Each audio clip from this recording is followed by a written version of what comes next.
नमस्कार सर्व स्वामी भक्तांना, तुमचं स्वागत आहे माझ्या चॅनलमध्ये soul journey with Shri Swami Samarth. चॅनलवरती जर नवीन असेल तर सबस्क्राईब करायला विसरू नका, कारण मी माझ्या व्हिडिओमार्फत आध्यात्मिक प्रगतीचा मार्ग ह्याची माहिती पोहोचवण्याचा पुरेपूर प्रयत्न करत असते. तुमचा दिवस आनंदमय जाओ हीच मी स्वामींपुढे प्रार्थना करते आणि माझ्या माहितीला सुरुवात करते. तर आज जी मी माहिती देणार आहे ना, ती आहे की चैत्र नवरात्रीत या 9 दिवसांमध्ये कुठले असे आपल्याला प्रभावशाली छोटे आणि सोपे उपाय करायचे आहेत या 9 दिवसात. ठीक आहे, जेणेकरून तुमचं जे धन असेल, जर कुठे अडकलं असेल, धन स्थिर नसेल, मला धनप्राप्तीचा मार्ग दिसत नसेल, तर हे सगळे उपाय करून तुम्हाला नक्कीच तुम्हाला फरक दिसून येईल. ठीक आहे, फक्त मेहनत, श्रद्धा आणि सकारात्मकता असणं गरजेचं आहे आणि तरच हे उपाय करा आणि कन्सिस्टन्सी. ठीक आहे, तर त्या अगोदर आपण स्वामींना वंदन करूया आणि मग मी माझ्या माहितीला सुरुवात करते. ठीक आहे. अनंत कोटी ब्रह्मांड नायक राजाधिराज योगीराज अक्कलकोट निवासी श्री स्वामी समर्थ महाराज की जय. अवधूत चिंतन श्री गुरुदेव दत्त श्रीपादराजम शरणम प्रपदे श्री स्वामी समर्थ सर्वांना.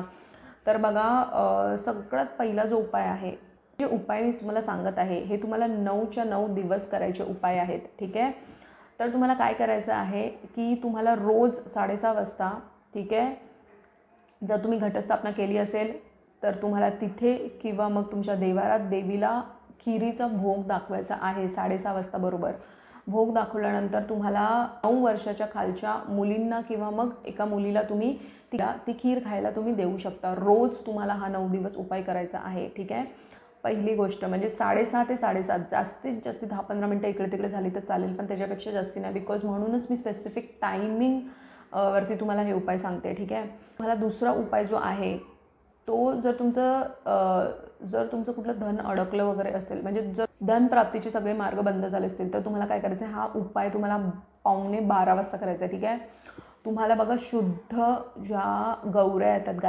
गाईच्याच शुद्ध गौऱ्या पाहिजे, बिकॉज आजकाल मार्केटमध्ये डुप्लिकेट पण येतात. ठीक आहे, तर तुम्हाला ते घ्यायचे आहेत, त्यावरती तुम्हाला गरम करायचे आहेत.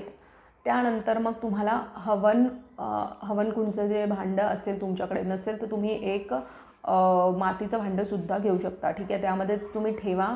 ठीक आहे, आणि मग तुम्हाला एक कापूर त्याच्यामध्ये प्रज्वलित करायचं आहे. ठीक आहे, आणि तुम्हाला काय करायचं ना, एक केळं घ्यायचं आहे.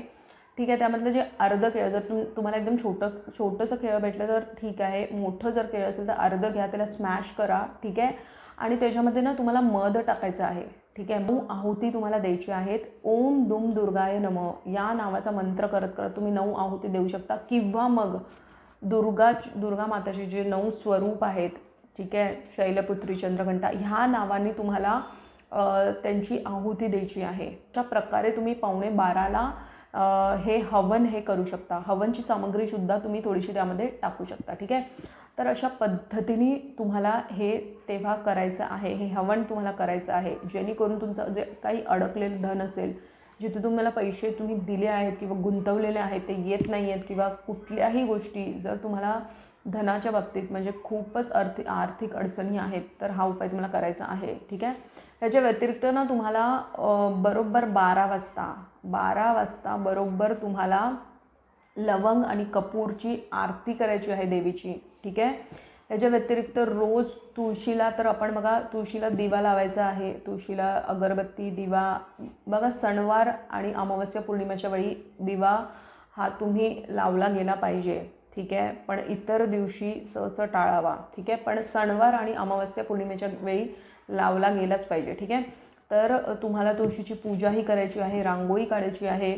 तर अशा पद्धतीने तुम्हाला बाहेरचं सुद्धा, बिकॉज धन हे लक्ष्मी ही आपल्या दारातून येते, तर तिकडचं जो एरिया आहे, तिकडचं जे परिसर आहे ते स्वच्छ साफ ठेवायचं आहे. ठीक आहे, जर तुम्हाला पिरियड्स असतील, जर सुतक वगैरे असेल, तर हे उपाय तुम्हाला करायचे नाही आहेत. त्याची दक्षता घ्या, कन्सिस्टन्सी पाहिजे. ठीक आहे, रोज तुम्हाला करायचं आहे. जर तुम्हाला रोज जमणार असेल तरच आजपासून सुरुवात करा, नाही जमणार असेल तर नका करू. ठीक आहे, दिवस गॅप असं करून हे नाही जमणार, तुम्हाला कन्सिस्टन्सी ठेवायची आहे. व्यतिरिक्त तुम्हाला काय करायचं आहे ना, 8च्या अगोदर, ठीक आहे, 8च्या अगोदर गठ्ठे जे असतात ते तुम्हाला पानामध्ये ठेवायचे आहेत आणि ते तुम्हाला अर्पण करायचे आहेत. ठीक आहे, दुर्गामाला हे तुम्हाला 8च्या अगोदर करायचं आहे. आता हे एक पानात तुम्ही केलं तरी चालेल, एक ते तुम्ही दुर्गा माताला अर्पण करू शकता. ठीक आहे, तर अशा पद्धतीने तुम्हाला 6:30 वाजता 6:30ला जे मी सांगितलं आहे तो उपाय करायचा आहे. मग तुम्हाला 8च्या अगोदर एक उपाय जो मी आता तुम्हाला सांगितलं कमलगट्टेचा आणि पाण्याचा करायचा आहे. त्यानंतर मग तुम्हाला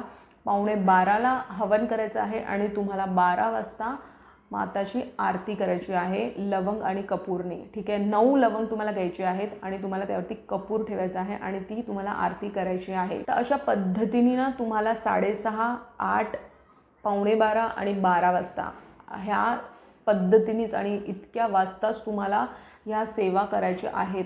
आणि तुम्ही बघाल की तुमच्या आर्थिक स्थितीमध्ये ठीक आहे परिवर्तन तुम्हाला नक्की दिसून येईल. तर हे उपाय मी तुम्हाला सांगितलेत ना, हे तुम्हाला 100% रिझल्ट देणारे उपाय मी तुम्हाला सांगितले, ते करून बघा.